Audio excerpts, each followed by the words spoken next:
చూసి అత్యానంద భరితులై ఇంటిలోకి వచ్చి, ఎవరు? ఆ నక్షత్రం చూడగానే ఆశ్చర్యం కలిగింది వీళ్ళకి, అత్యానంద భరితులైపోయారంట.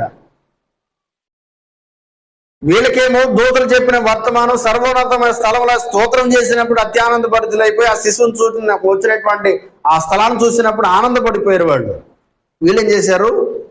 ఆ చుక్క అలా నిలబడగానే ఇంటిలోకి వెళ్ళి అత్యానంద భరితులైపోయారంట. అయ్యో, మనం వెళ్ళవలసినటువంటి గమ్యస్థానానికి మనం చేర్చబడ్డాం, దేవుడు మనం నడిపించాడు, ఇక్కడ వరకు ఆయన చూపించాడు. 2 సంవత్సరాల క్రితం చెప్పినటువంటి మాట ఆయన రుజువుపరిచాడు. మనం అజ్ఞానంగా నడవలా, ఆయన మార్గంలో నడిచాం, ఆయన చెప్పిన విధంగా నడిచాం. ఈ 2 సంవత్సరాల కాలంలో ఎంత విసుకుపోయి ఉంటారు, అర్థమవుతుంది మీకు? 2 సంవత్సరాలు నడిచారంటే పగల కాలంలో చొక్కను చూడగలిగినటువంటి వాడు ఎవరు ఉన్నాడా? సినిమాలు ఉంటాయి, పట్టపగలు చొక్కలు చూపిస్తాననేటువంటి డైలాగులు సినిమాలు ఉంటాయి, కనపడతాయి అవి. అయితే తూర్పు దేశ జ్ఞానులు ఎప్పుడు ప్రయాణం చేయాలి అంటే 2 సంవత్సరాలు ప్రతిదినం రాత్రే ప్రయాణం చేయాలి వాళ్ళు. అలా నిలబడగానే ఆగిపోవటమే. ఇది ఎక్కడ ప్రయాణం తెలుసా? అరణ్య మార్గంలో ఇజ్రాయేల్ ప్రజలు 40 సంవత్సరాలు ప్రయాణం చేశారు. చూసారు, దేవుని మహిమార్థమై ఎప్పుడైతే మేఘం వచ్చి ఆ మందసం మీద ఆగుతుందో అప్పుడు ప్రయాణం చేయాలి. ఎప్పుడైతే మందసం నుంచి తొలగి వెళ్ళిపోతుందో ప్రయాణం చేయకూడదు. అర్థమవుతుందా?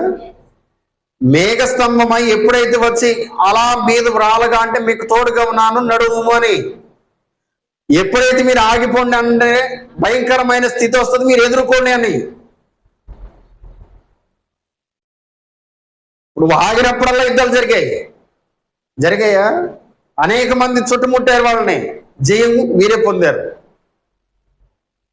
మరలా ఎప్పుడైతే మరలా మేఘం వచ్చిందో మరలా నడవాలి.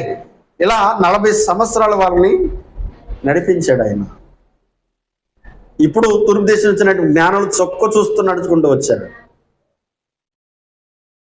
విశ్వాసం ఎంత గొప్పది, నిరీక్షణ ఎంత గొప్పది, ఆయన మాట ఎంత శాశ్వతం. ఇవన్నీ కూడా క్రీస్తు పుట్టుకలో రుజువు చేయబడ్డాయి.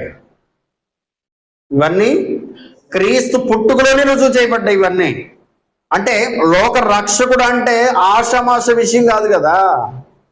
లోకం అంటే చిన్నది కాదు, 2 అక్షరాల పదం కాదు అది. లోకం అంటే ఎంతో, అది అప్పుడు ఇప్పుడు చూస్తే ఎంత పెరిగింది, ఎన్ని వేల సంవత్సరాలకే పెరుగుతూనే ఉంటది.